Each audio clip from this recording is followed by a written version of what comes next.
Voici le dernier homme que Washington veut épingler à son tableau de chasse de la lutte contre les narcotrafiquants. Le gouverneur de l'État mexicain de Sinaloa, que le parquet fédéral de New York vient d'inculper pour trafic de drogue et dont il demande l'extradition. Pourquoi pas, répond la justice mexicaine, mais il faut d'abord des preuves.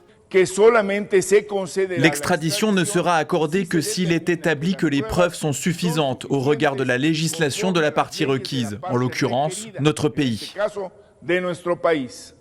Rubén Rocha Moya est accusé par Washington avec 9 autres responsables mexicains d'être liés au puissant et redouté cartel de Sinaloa et de lui faciliter l'envoi massif de drogue aux États-Unis. Celui qui dirige depuis 5 ans cet État mexicain sous l'étiquette du parti de la gauche au pouvoir réfute en bloc toutes ces accusations sur les réseaux sociaux. Pour lui, c'est bien la gauche mexicaine qui est visée par l'administration de Donald Trump. Cette attaque ne me vise pas seulement personnellement.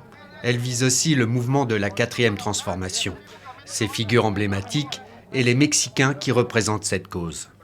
Pour le parquet de New York, il doit sa place de gouverneur à la famille El Chapo, les barons de la cocaïne, entre les mains depuis de la justice américaine, à qui il aurait promis en retour son soutien et sa protection. Le cartel de Sinaloa, classé organisation terroriste par Washington, fait partie des 6 groupes impliqués dans le narcotrafic qui gangrène tout le pays et inonde de drogue le continent américain, en premier lieu les États-Unis. Dans un pays qui vit au rythme de la violence des cartels, ce n'est finalement qu'une histoire de plus.